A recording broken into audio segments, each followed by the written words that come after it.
Did you find Agatha? She was in serious trouble when we split up near the mining carts. I got the key. Agatha didn't make it. Ah, fucking hell. How did she... Never mind. I don't want to know. When we split up, I knew something terrible was going to happen. Finding the Watcher's Nest is the only move left. Perhaps there are some vigils left that could help us.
Listen, I don't want any trouble.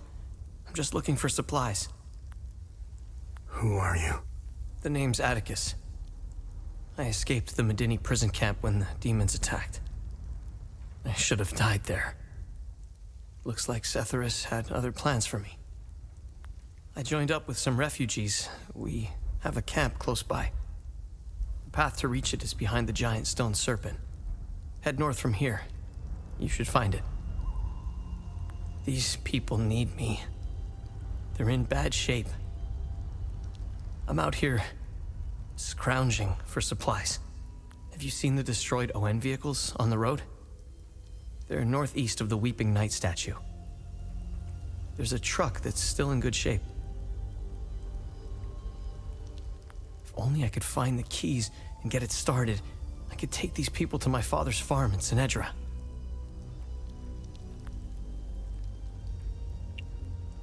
Did you see a strange door somewhere around here?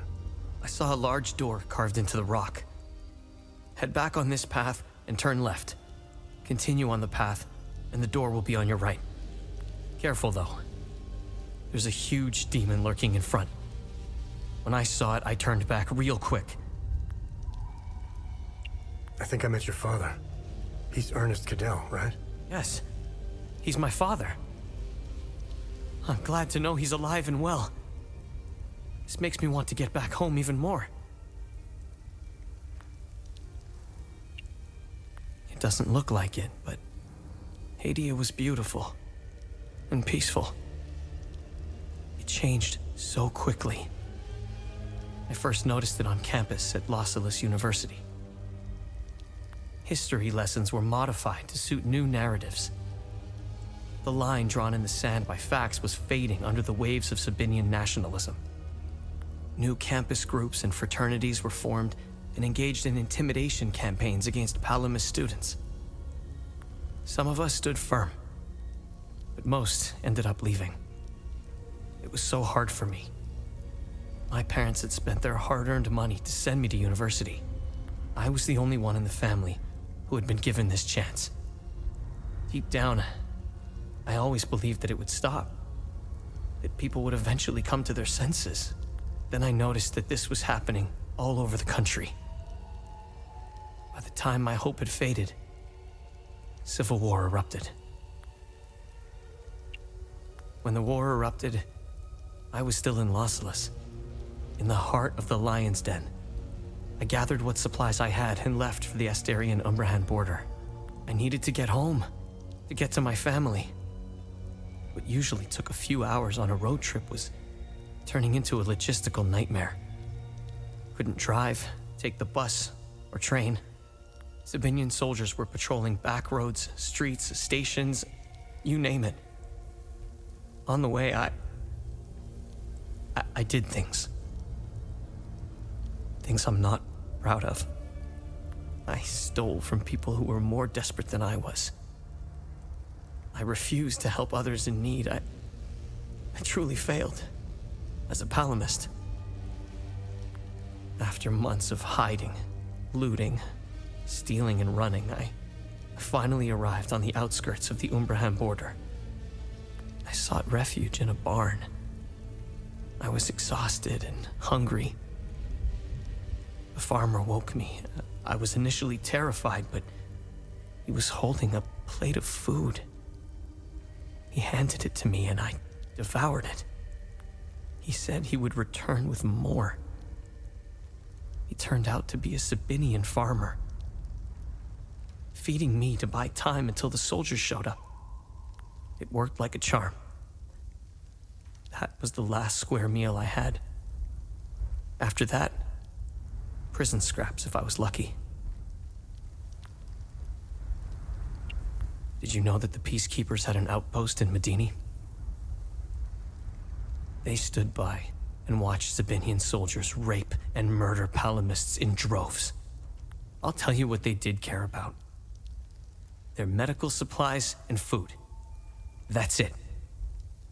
If they claim they never saw the Medini prison camp just outside of town, they could sure smell it. I guarantee you that. The stench of death filled the air for kilometers. They had the numbers and equipment to stop what was happening. They just stood there and watched. Let's just say, I don't hold them in high regard. Let me tell you about Sabinians. The guards at the Medini prison camp would sometimes open the camp gates to Sabinian civilians. They would enter the gates of hell to spend a night beating, killing, raping, or any other twisted pleasure they could imagine. These Sabinian civilians wanted to settle old scores. Do you know what their grievances were? A wealthy palamist who would refuse to give them a job. A farmer who wouldn't lend his tools. A man who had stolen a girlfriend. Petty disputes were settled with crimes against humanity. That's who you're dealing with. I despise them with every fiber of my being. They are my brothers and sisters. Our faith and tragedy bind us.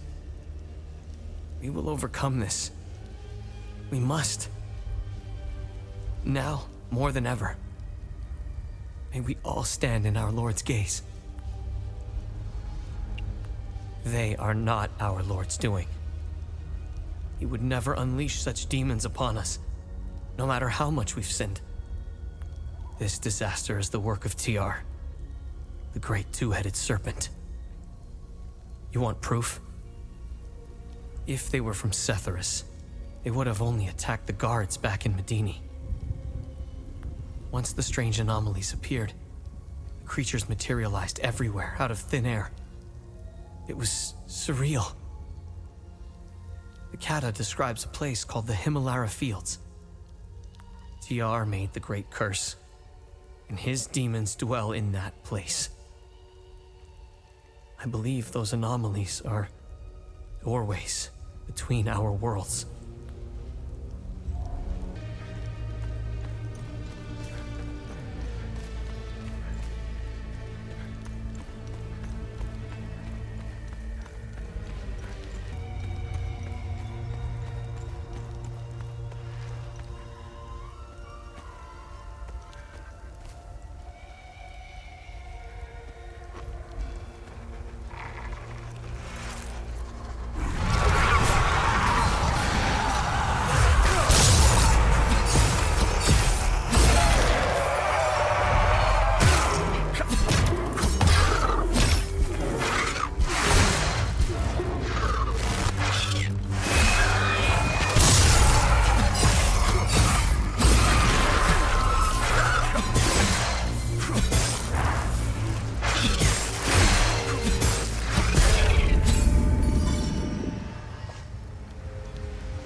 revelation that we may have a traitor in our ranks weighs heavily on me. Our vows are sacrosanct. How could one betray the Order at a moment such as this? I harbor a growing suspicion, an insidious notion that is slowly taking root. Harrowing, if accurate. It chills me to the bone. I cannot inform the others until I have arrived at certainty without doubt. The risk of exposure is too great. What would she possibly have to gain? I pray that I am mistaken. The consequences would be disastrous. Likely the end of the Vigil as we know it.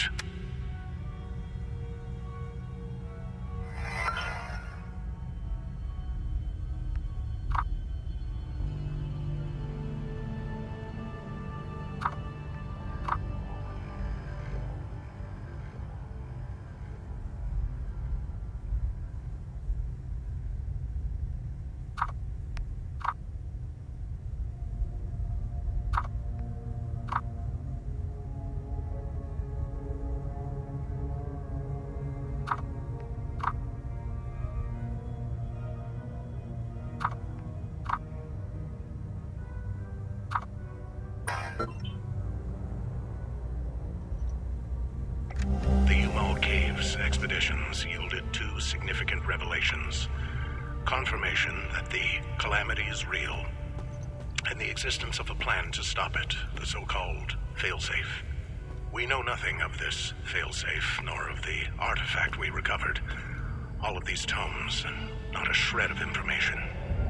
Whatever machinations the Foal Guard of old had in mind, they were intent on keeping it a secret. I fear it is now lost in the folds of history. It seems to me the artifact may be part of a larger mechanism. Perhaps it is a key of sorts. Does it open another tomb or vault? Are there more such keys? It is clear to me that this artifact, this Keystone, is a critical piece of the failsafe enigma. We must continue to pull at this thread until the truth reveals itself. The tomes scattered around this hallowed ground speak of Pentos, the first of the Watchers. It was Pentos who recognized that the calamity would always remain a threat. From the ashes of the derelict Foal Guard, he forged a new order to carry on our sacred charge. His foresight and tenacity are the reason the Vigil still exists today. There must be a reason he chose to conceal the existence of the failsafe and the Keystone. Truly extraordinary that we should stumble upon his tomb after all these years. I pray it contains the answers we seek.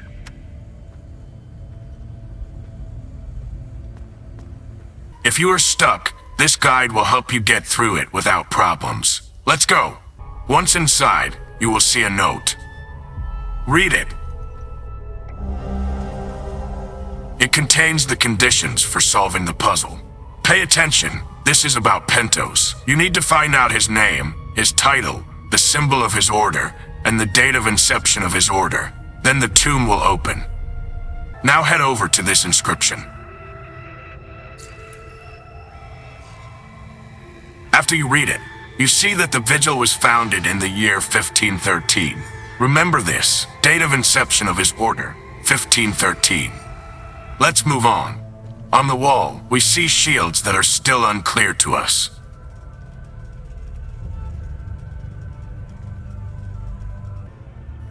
Then we see two arches where something can also be placed.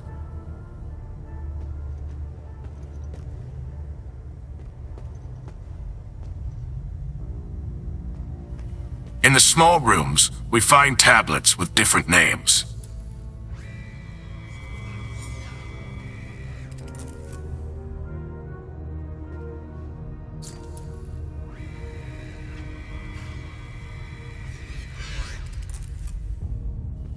Next, you will find a whiteboard. Don't forget about it. It will be needed later.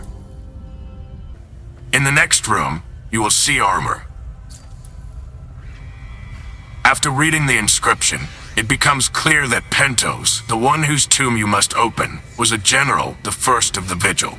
His name is Algia, and he belonged to the Vigil Order. Let's move further. In the wall, you will see a hole.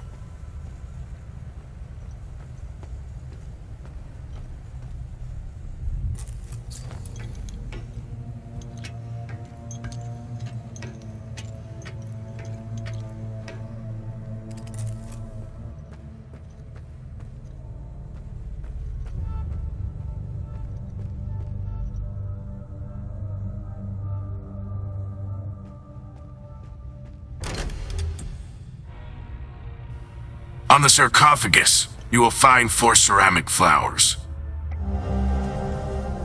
These must be placed in the special slots near the correct symbols.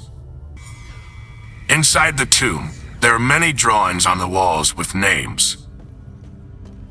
Pay attention to this drawing. Here you learn that Pentos Algia had the title Warden of Grief. And in this drawing, you see the symbol that corresponds to his title. So now we need to find out which symbol belongs to the Vigil Order. Go back to the whiteboard, and you'll see that this symbol corresponds to the Vigil Order. Also, note the number 1513. It's located in the right arch. Now we have the answers to all 4 riddles. Let's solve this puzzle. Name, Algia.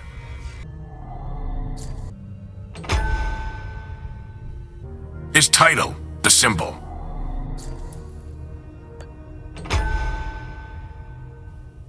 The symbol of his order, the shield with a candle. And the date of inception of his order, 1513.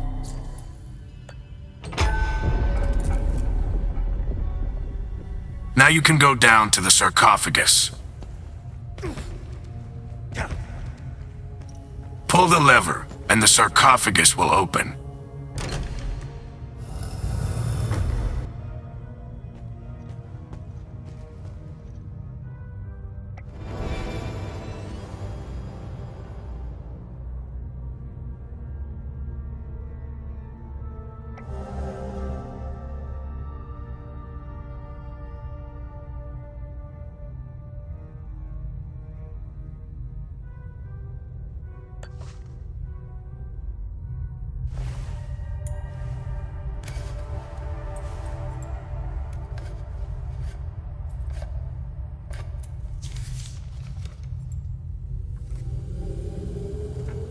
That's interesting.